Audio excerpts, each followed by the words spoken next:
6, local board input. Now we have 2 items of local board input. The chair of the Mangere Otahu local board, Lydia Sosini, will be here for the item number 11, and the deputy chair of the Mangere Otahu local board, Carol Elliott, will be here for item 10, and they'll speak when those items come up. So we'll put you on when they come up, which shouldn't be too long, hopefully. So we now move to item 7, extraordinary business. I'm not aware of any extraordinary business.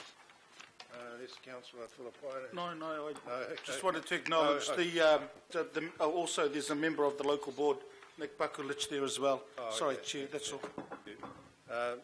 So notice of motion, there's no notice of motion, so we now come to item number 9, which is reserve revocation and disposal recommendation report. Now, just Mr. Kimpton, there was a question asked, once these matters are dealt with here, do they go back to the Finance Committee, or are they finalised? No, they don't. There's delegation under the Delegations Authority for it to be given effect to by Panuku. Okay, thanks very much. Right, so, Councillor Brewer, do you wish to move the first recommendation? Yes. Yep. So you move that. I'll second that. Then what's the first recommendation? That number A, which is Nihil Crescent. So, do you wish to? So, if you could just ruin your hands, would you? Letitia, thanks very much. Thank you very much, Mr. Chair. Just to start off with, I'll just briefly go over the nature of this property. The entire property is not actually a reserve. The street fronting part, if you look at it, I've got a picture on page 18 of the agenda, and the property is in 2 lots. Now, lot 1, deposited plan 20245, faces 49 or faces Nihil Crescent. That is not currently a reserve. It was previously a plantation reserve, and the reserve status was revoked several years ago. It is only lot 2, deposited plan 21200, which is the landlocked portion, that is a reserve. Now, I have this property got transferred from Parks through to Panuku in the middle of last year. We ran it through our standard rationalisation process. We weren't aware of the history that had gone on between Ms Hawker and the Parks team. I became aware of that when Ms Hawker contacted me and let me know after she saw a report on the Ōrākei local board agenda. I've got copies of the emails here. I last spoke with her emailed her on, one moment, on the 18th of February 2016 at 10:16 a.m. she last contacted me and just said thank you for your time yesterday and that she was going to speak with the local board. And she mentioned that there was considerable dialogue with Parks over the past 18 months, but that was the first I was aware of it. So I, at the time, was planning on reporting this item to the Regional Strategy and Policy Committee back in March, and due to that email and concerns raised by Ms Hawker, I withdrew the report and arranged to do some further investigation. Now, the first thing I did was liaise with the local board, who also had concerns because they'd passed a resolution and the issue of easements had come up over at the adjacent property at not Commons Crescent, it is the one at Codrington Crescent. Now, we investigated that, and the local board were very, very concerned that they hadn't been made aware that there was an easement over that related to this property. We investigated and we found out that there is an easement over the Codrington Crescent property, but it's not a public right-of-way easement. It's an easement to give council staff access to a stormwater ponding area, which is on the triangular-shaped property at Commons Crescent. So it's not something that can provide public access. So this doesn't link through. Now, when the board became aware of that, they wanted to investigate some further options. So they did explore if it would be worth actually opening this up as a walkway, and they came to the conclusion that it was not worth pursuing because the costs would outweigh the benefits. It would require acquiring a bit of 42A Codrington Crescent so that it could actually be formed as a complete walkway, and there's also part of the 49 Nihil Crescent site is quite swampy, was the way the parks portfolio holder in the Ōrākei Local Board described it to me, and it would require a bridge to be formed there. Now, as Ms Hawker mentioned, this is a local board budget issue, and while they think, and this was informal feedback from one of the board members, it would be a nice to have, it's not a necessity, and it wouldn't be the highest and best use of their limited budgets. From that, I gave the board the opportunity to rescind their resolution if they no longer wanted their original resolution endorsing the proposed disposal and reserve revocation to stand. They declined that opportunity, and so I'm presenting it here today. Just another couple of things to note. When it does come, and I have explained this to Ms Walker, and again I've got the emails here which I'm happy to share around if anyone wants to see them. Public consultation does take place as part of a reserve revocation process, but that's once Council has formed a view. At this stage, Council hasn't formed a view because it is up to the governing body to form that view. So I've brought it here today. Based on the decision of the governing body, we will then proceed with the standard reserve revocation process, which includes public consultation as it's set out in the Reserves Act 1977. We haven't undertaken that yet because we're not sure what the official view of Council is. We've simply been doing the due diligence, and that's what we've explained to Ms Hawker. Thank you. Councillor Fletcher, you have a question of the councillor? Yes, it's a question to Mr Kimpton. When we keep referring to parks, of course this is a parks portfolio for the local board, and I really want to make that distinction because this particular piece has not come before the Auckland Council Parks Committee.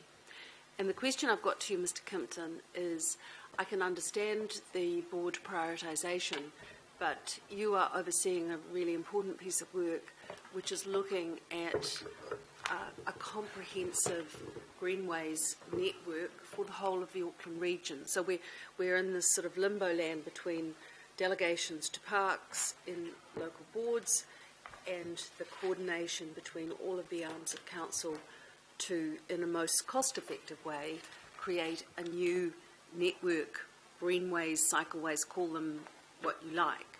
I just wonder whether, putting that lens on, Mr Kimpton, there has been some consideration given to this issue.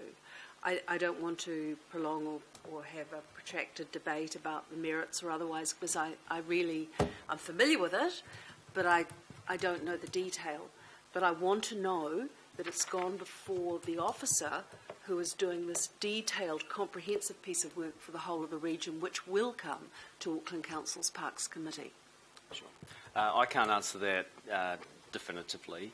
I can undertake to check.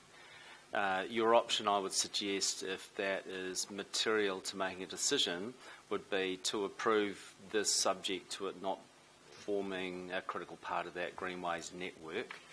That allows us to make progress, and we can give you, we can verify that, because I'm not sure whether I'll find it out in the next 5 minutes. No, I'm just, therefore, Mr Chairman, I was going to suggest that we defer this until that work was undertaken, but I'm happy to be guided by the proposal by Mr Kimpton. Kimpton could probably give the Secretary some words or help. Yeah, so my recommendation is, just so we make progress, if we're okay with that, that we make it subject to confirmation that this wouldn't sit as part of that Greenways network. I'd be surprised if it did, but let's go and make sure that it doesn't. And we don't know for sure, and I've certainly not asked that question. Others may have taken it into account. But I'll undertake to find out. My recommendation is we proceed subject to. Councillor Brewer. Oh, well, Mr Chair, before we... got a question? Or? Yeah, well, before we send Mr Kimpton off to find out, I wonder if we just reflect on the statement in our agenda. The site was held by the Parks, Sports and Recreation Department, which recently reviewed it and found it was no longer required for a strategic purpose. So I think it's very unlikely that they'll come back and say, oh yes, it is possibly part of our Greenways strategic plan or overview, because they've ruled it out. The department's already ruled it out. Oh, we can put it in there, it can be checked, double checked. Okay. Can I just follow up on that point as well? When I first took this to the Ōrākei Local Board, the informal feedback received during the workshop was this site was actually becoming something of a problem ever since the sign went up. Ms Hawker was correct, it does look very much like private property if you look at some of these photos that I have in here. But when I first went and did a site visit, the sign, there was, just past where the sign is, there was rubbish dumped, and the Ōrākei local board were aware that was an ongoing issue. As soon as the sign went up, it was repeatedly defaced. People were using it to dump rubbish there because they suddenly thought it was council property, or realised it was council property and thought, well, council can take care of this rather than us. So it was something that the board were actually mindful of, that was becoming a problem in the community. Okay, Councillor, question from Councillor Watson. Yeah, thank you. I'm just interested in the process of public notification. Does that take the form of some sort of advert in the local paper or something, or is there some leaflet given round to the neighbourhood? How does that actually occur? It would be an advert in the local newspaper, and if necessary, a hearings panel would be commenced. Or convened. Just in terms of our involvement, then, it says if any objections received, they will be referred back to the Regional Strategy and Policy Committee for consideration. But you're saying it's a governing body, in fact. So we make a decision here today, and that then comes back to the governing body for full approval. If there are issues raised, they would be referred back to the committee. Okay. So I just simply make the point, Mr. Chair, that in instances such as this, obviously, before you make a decision, it would be very useful to have the view of the local community, because local communities often have a far better understanding than even their local boards of the value of pieces of land in their neighbourhoods, as we've already seen with a couple of instances already this year. So we've had one view of Robin today. I just think it's, in some ways, it's about face, and it's not a criticism, it's the way it's done, but in terms of decision making, that the public are the last person to really be consulted, and their view informs us after we've really made a decision.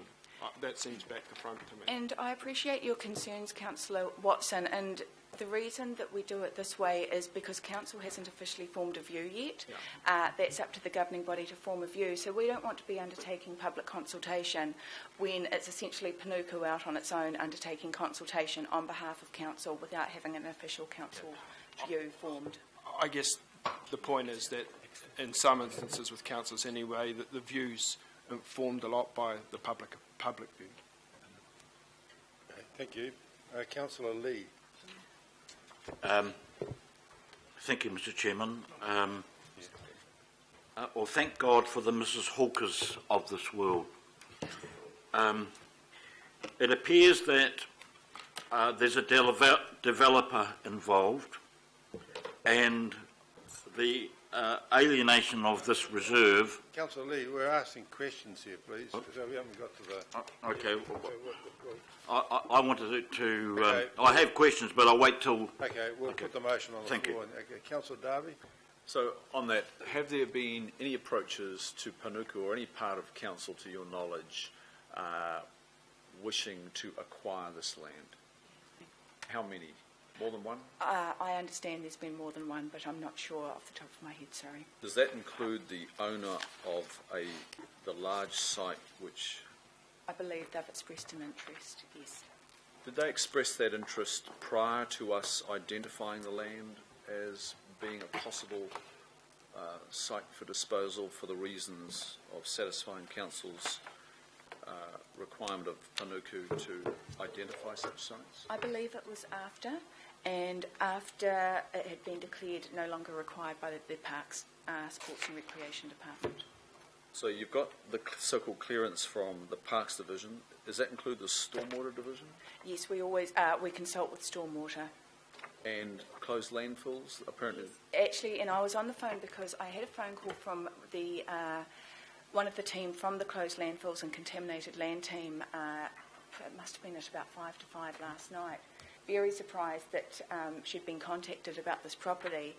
She had assessed it. All the properties that come here, I have assessments done by the heritage team, the closed landfills and contaminated land team, and they also go to Stormwater for consideration. She was very, very surprised to be getting a query from the public about this site because there were no issues whatsoever on the property file, and that was the original advice that I received, which I've got here today, and so she was somewhat surprised. So it was referred to as a desktop assessment, but that desktop assessment was referring to the property file, and there were no red flags on there whatsoever. I don't think it would be the best use of resources to go back and have closed landfills and contaminated land, hire an external consultant or undertake further investigation on something where there's absolutely nothing indicating on the property file that there's issues.